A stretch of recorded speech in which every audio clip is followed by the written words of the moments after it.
They deserve it more, my mother-in-law, Margaret, sneered, standing in my children's now empty bedrooms. Ashley's kids are used to the finer things in life. Your children can sleep in the basement for now. I stood frozen in the doorway, staring at the bare walls where my kids' artwork had hung just hours ago.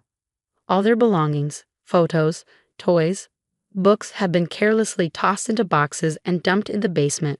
In their place were designer suitcases and expensive electronics belonging to my husband's wealthy cousin Ashley's children. My name is Emma Carter, and at 35, I never imagined I'd be fighting for my own children's space in what was supposed to be our home. My husband James was away on a 2-month business trip, and his parents had taken it upon themselves to reorganize our living arrangements without consulting either of us. Where are Tommy and Sarah supposed to sleep? I asked, trying to keep my voice steady despite the rage building inside me. My 8-year-old son and 10-year-old daughter had spent the weekend at their friend's house, completely unaware that they were about to lose their rooms. The basement is perfectly fine, Margaret waved her hand dismissively. We've put some old mattresses down there. Besides, Ashley's children need a proper environment to maintain their standard of living. You understand, don't you? No, I didn't understand. Ashley, James's cousin, had apparently fallen out with her husband and needed a place to stay with her 3 kids. Instead of offering their own sprawling 5-bedroom house, my in-laws had decided to commandeer my children's rooms in our modest 3-bedroom home. This is our house, I said firmly. You can't just make these decisions without.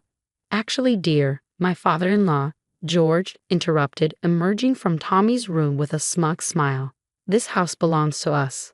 Or have you forgotten who helped with the down payment? Of course. They never let me forget that they contributed to the down payment 5 years ago, when James and I bought the house. It was a loan we'd been steadily repaying, but in their minds, it gave them eternal authority over our living space. Where are my children's things? I asked, heading toward the basement. Careful with those boxes, Margaret called after me. We had to move quickly to make room for Ashley's Pottery Barn furniture. Some things might have gotten mixed up. The basement looked like a war zone. Boxes were strewn everywhere, their contents spilling out haphazardly. I found Sarah's favorite stuffed elephant, a gift from her grandmother, my mother, before she passed away, crushed under a heavy box of books. Tommy's carefully assembled Lego creations lay in pieces. My hands shook as I picked up the broken pieces of my children's lives. The basement was cold, damp, and dark, barely suitable for storage, let alone for 2 growing children to live in. Emma? I heard Ashley's voice from upstairs. The kids and I really appreciate this. I know it's a bit sudden, but Mother Margaret assured us it wouldn't be a problem.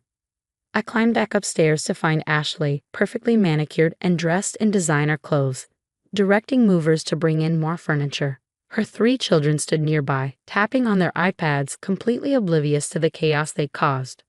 How long are you planning to stay? I asked, trying to maintain my composure. Oh, just until the divorce settlement is finalized, Ashley replied airily. 3 months, maybe 4. Mother Margaret suggested we could make this a permanent arrangement if things work out. The schools in this district are quite good, though not quite up to the standards my children are used to. 3 months? Permanent arrangement? My head spun as I watched them continue to transform my children's rooms. Margaret and George bustled around, fawning over Ashley's kids while my children's possessions lay scattered in the basement. I retreated to my bedroom and called James. It went straight to voicemail. He was probably in meetings. I sent him a text explaining the situation, but I knew from experience that his response would be tepid at best. Try to make it work, he'd say. You know how Mom and Dad are. My phone buzzed with a text from Sarah's best friend's mom. The girls are having so much fun. Should I drop Sarah home after dinner? I stared at the message, my heart breaking. How could I explain to my children that they'd been evicted from their rooms? That their grandmother valued their cousin's comfort over theirs? Emma, Margaret's voice carried up the stairs. Be a dear and help us move these boxes to the garage. Ashley's interior decorator is coming tomorrow, and we need to clear some space. I didn't respond. Instead, I sat down at my computer and opened my email. 6 months ago, I'd started my own small business as a virtual assistant, something Margaret constantly belittled as a little hobby. What they didn't know was that I'd been quietly successful, building a substantial client base and savings. I opened my banking app and looked at the balance, the result of countless late nights and weekend work. Then I pulled up a folder labeled Plan B and started making calls, first to my lawyer, then to a real estate agent I'd been quietly consulting with. What my in-laws didn't know was that I'd been preparing for something like this. Years of their subtle digs, their constant undermining, their blatant favoritism. It had taught me to always have a backup plan. They thought they had all the power because of that down payment, but they were about to learn how wrong they were. "Emma," Margaret called again. "These boxes won't move themselves." I smiled, a calm settling over me as I finalized the arrangements. "Coming." I called back, closing my laptop. Let them think they'd won. In 2 weeks, they'd learn exactly what happened when you messed with my children's happiness. Tommy and Sarah would be home soon, and for tonight, we'd make do with the basement. But I had set something in motion that would wipe the smug smiles off my in-laws' faces forever. Sometimes the best revenge isn't immediate. It's carefully planned and perfectly executed. And I had been planning this for a very long time. The next 2 weeks were an exercise in patience. I watched silently as Ashley and her children took over our home, as Margaret and George continued their campaign of subtle humiliation, and as my own children tried to adjust to life in the basement. "Mom, why do we have to sleep down here?" Tommy asked one night, his voice small in the darkness. "Did we do something wrong?" "No, sweetheart," I assured him, tucking him into the makeshift bed. "Sometimes people make unfair decisions, but it won't be forever. I promise." Sarah had grown quieter, spending more time at friends' houses. She was old enough to understand the unfairness of it all. To see how her grandmother doted on Ashley's children while treating her like an afterthought. It broke my heart, but I kept reminding myself that everything was almost ready. My lawyer, Diana Wilson, had been working overtime to prepare the documents. "Everything's in order," she confirmed during our latest meeting. "The original loan agreement your in-laws signed specifically stated their contribution was a loan, not an investment. You've more than repaid it, with interest. They have no legal claim to the property." But that wasn't all. Diana smiled as she pulled out another set of papers. "The inspection on the new house is complete. We can close whenever you're ready."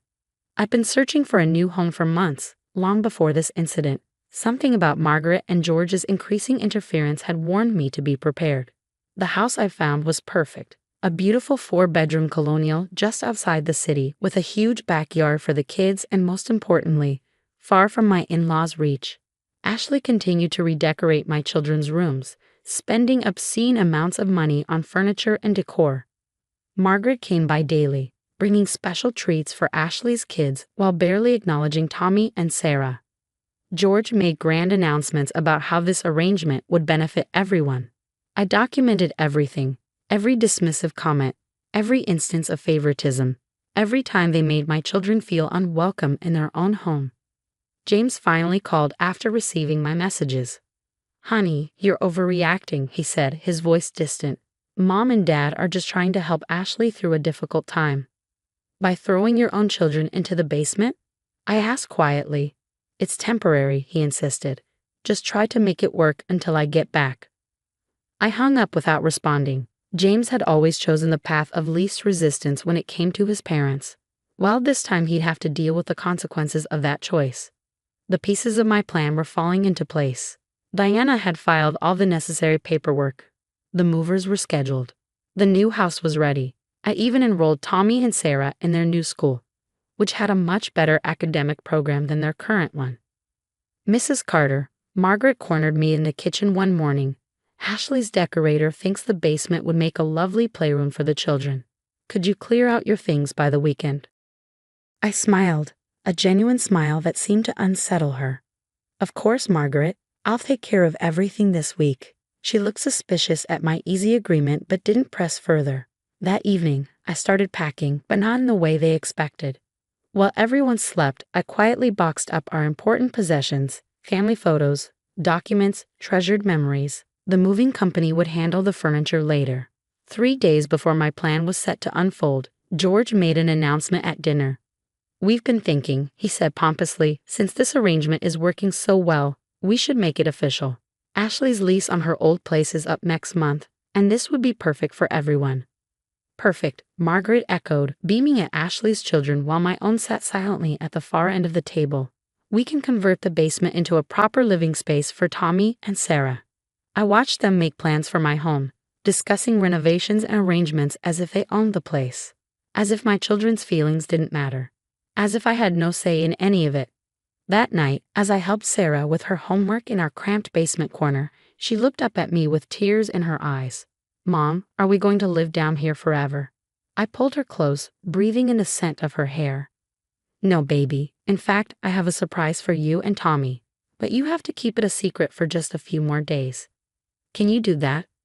She nodded, a spark of curiosity replacing the sadness in her eyes. I showed her and Tommy pictures of the new house on my phone. Watching their faces light up as they saw their potential new rooms, the backyard with its tire swing, and the tree house that the previous owners had built. "Is this real?" Tommy whispered, his eyes wide. "Very real, I promised. And no one can take it away from us." The next day, I made a show of agreeing to all of Margaret and George's plans. "You're right," I said, watching their surprised expressions. "This would be perfect for everyone. Why don't we have a family dinner this Friday to celebrate my treat?"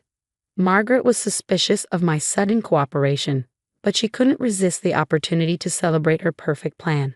"Wonderful idea. I'll invite the whole family." As I watched them plan their victory dinner, I thought about the certified letters that would be arriving the next day, the movers scheduled for Saturday morning, and the look that would be on their faces when they realized what I'd done. They thought they had all the power. They thought they could push us around forever. They were about to learn how wrong they were. Friday evening arrived with perfect timing. Margaret had outdone herself decorating for the celebration dinner, inviting every family member who would witness their triumph. The dining room table was set with her best china, and Ashley's children were dressed in designer outfits for the occasion. My children and I arrived last, and I couldn't help but smile at the sight of certified letters sitting unopened on the side table. They'd been too busy preparing for their victory party to check the mail.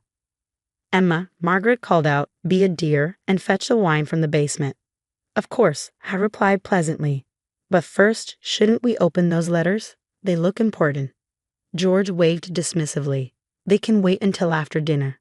"Actually," I said, picking up the letters, "I think you'll want to read these now." I handed them their copies, keeping my voice steady. "They're from my lawyer."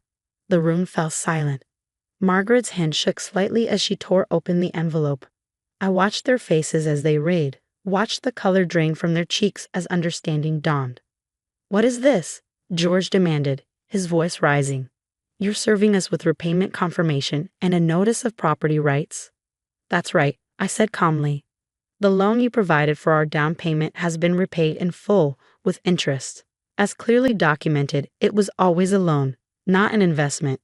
You have no claim to this house or any say in what happens here." "This is ridiculous," Margaret sputtered. "We're family. You can't." "Can't what?" I interrupted. "Can't protect my children. Can't stand up to your bullying." "Watch me." Ashley stood up, her perfect composure cracking. "Mother Margaret, what does this mean?" "It means," I continued, "that your perfect plan has fallen apart. You see, this house is fully mine, and I'm selling it." The chaos that erupted was almost comical. Margaret started crying, George turned purple with rage, and Ashley's children actually looked up from their phones for once. "You can't sell the house." George roared. "Where will Ashley and the children go?" "That's not my problem," I replied. "But you have such a big house. Surely you can accommodate them there." Margaret's tears dried instantly. "Now let's not be hasty." "The house has already been sold," I announced. "We close next week. I suggest you start packing." "Does James know about this?" George demanded, reaching for his phone. "I sent him all the documentation this morning. He's probably reading it right now." As if on cue, George's phone rang, James's name flashing on the screen. He answered it on speaker, probably expecting support. "Dad," James's voice was tight. "What the hell have you and Mom been doing to my family?" "James, your wife has lost her mind. She's selling the house." "Yes, she told me everything. How you threw my children into the basement, how you've been treating them. I've seen the videos she sent, the documented evidence of your behavior. I'm ashamed I didn't stop this sooner." Margaret tried to interject, but James continued, "I'm coming home early, and when I get back, we're going to have a long conversation about boundaries." After he hung up, I turned to my shell-shocked audience. The movers are coming tomorrow. Tommy, Sarah, and I will be moving to our new home. You have until next Friday to find alternative arrangements for Ashley and her children. But where are you going? Margaret asked weakly. That's not your concern anymore. You've lost the right to know anything about our lives. I took my children's hands and led them upstairs to their rooms where boxes were already packed and ready. We spent the last week secretly preparing, and now everything was in place. Mom, Sarah whispered as we walked out, did you see Grandma's face? Priceless, wasn't it? I smiled, hugging her close. The next morning, the movers arrived bright and early. We watched as Margaret, George, and Ashley frantically tried to figure out their next move. Their perfect plan had crumbled, and now they were the ones scrambling for arrangements. As we pulled out of the driveway for the last time, Tommy asked, will we ever see them again? That's up to them, I replied honestly. If they can learn to respect us and treat you both with the love you deserve, maybe. But for now, we're going to focus on our new beginning. Our new house was everything we'd hoped for. Tommy and Sarah spent the first day exploring every corner, planning how to decorate their new rooms that no one could take away from them. That evening, as we sat in our new living room eating pizza straight from the box, Sarah looked at me with a bright smile. Mom, you're kind of badass. I laughed, pulling both my children close. Sometimes you have to be, especially when it comes to protecting the people you love. James called later that night, his voice full of remorse. I should have stood up to them years ago, he said. I'm so sorry, Emma. I'm proud of you for doing what I couldn't. Just come home, I told him. We have a fresh start waiting for you. As I got ready for bed that night, I checked my phone one last time. There were dozens of missed calls from Margaret and George, several tearful voicemails from Ashley, and one text from Margaret that simply read, how could you do this to family? I smiled as I typed my response. Family protects each other. You should try it sometime. Then I turned off my phone, closed my bedroom door, and left them to deal with the consequences of their actions. Sometimes the best revenge isn't about getting even. It's about getting free.